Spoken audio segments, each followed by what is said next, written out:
जब इतना खौफ है तो बुलाते क्यों हो? और अगर बुलाते हो तो हौसला रखो, जिगर रखो।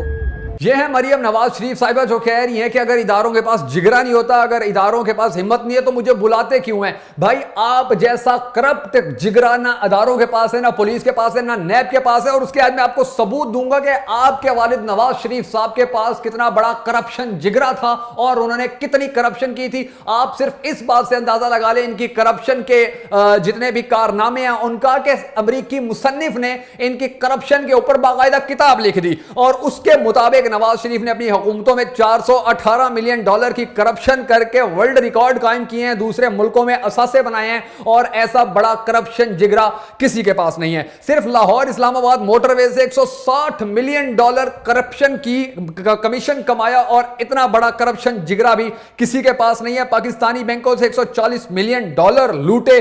चीनी के सस्ते पैकेजेस के नाम पर नवाज शरीफ ने $60 मिलियन लूटे। कौमी खजाने से 11 अरब लूट कर रायविंड महल खड़ा कर दिया। और इतना बड़ा करप्शन जिगरा मानने वाली बात है कि ना हमारे नैब के पास है, ना हमारी पुलिस के पास है, ना हमारे किसी दूसरे इदारे के पास है। सिर्फ नवाज शरीफ साहब के पास ही इतनी हिम्मत है और इतना बड़ा करप्शन जिगरा है। हदीबिया पेपर मिल समेत मनी लॉन्ड्रिंग के जरिए 643 मिलियन रुपए का फ्रॉड किया। हुकूमती गाड़ियां खरीदने के नाम पर करप्शन की और फिर उस पैसे से मरी में जायदादें बनाई। इतना बड़ा करप्शन जिगरा नवाज शरीफ के पास था कि उन्होंने जाली पासपोर्ट भी बना लिया। अब अंदाजा करें कोई आम शहरी या कोई इदारे का मुलाजिम जाली पासपोर्ट नहीं बनाता होता। यह करप्शन जिगरा भी नवाज शरीफ के पास है कि उन्होंने जाली पासपोर्ट बनाए। कोहिनूर एनर्जी मिल के नाम पर 450 मिलियन लूटे और कानून साजी करके अपनी ब्लैक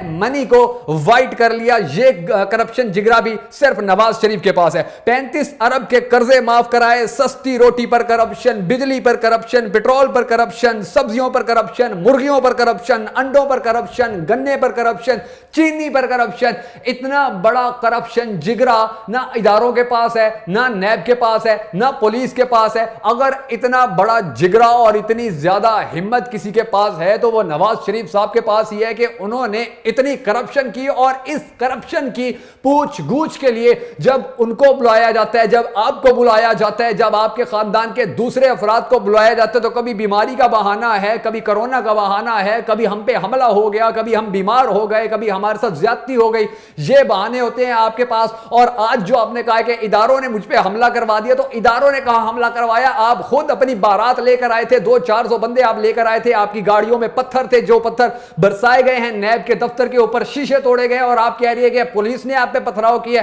शर्म आनी चाहिए आप लोगों को, शर्म आनी चाहिए उन लोगों को जो मुस्लिम लीग नून को सपोर्ट करते हैं। इतने गिर जाने के बाद भी कि अपने इदारों को पहले नवाज शरीफ ने सारी जिंदगी बदनाम करवाया और अब मरियम नवाज शरीफ सामने आ गए हैं अपने इदारों को बदनाम करवाने के लिए। तो खुदारा आवाम से मैं यही दरख्वास्त करना चाहूंगा कि इनके हकीकी चेहरे देखें कि किस तरह इन्होंने आवाम के हकूक लूटे हैं, किस तरह इन्होंने पाकिस्तान का बेड़ा गर्क किया है, किस तरह इन्होंने इतना पैसा लूट के अपने महल बनाए हैं, दूसरे ममालिक में अपनी कारोबार बनाए हैं, संतें बनाई हैं, जायदादें बनाई हैं। और अब भी ये कहते हैं कि हमारे साथ ज्यादती हो रही है, हमारे साथ जुल्म हो रहा है और इदारे हमें मारने की कोशिश कर रहे हैं, इदारे हम पे पथराव करवाते हैं। खौफे खुदा कीजिए, ये जो करप्शन आपने किया पहले इसका हिसाब दीजिए, फिर अपने इदारों पर इल्जामात लगाइएगा। बहुत सारी दुआओं में याद रखिएगा। जल्दी एक नए प्रोग्राम के साथ आपकी खिदमत में हाजिर होऊंगा। उस वक्त तक के लिए इजाजत दीजिए।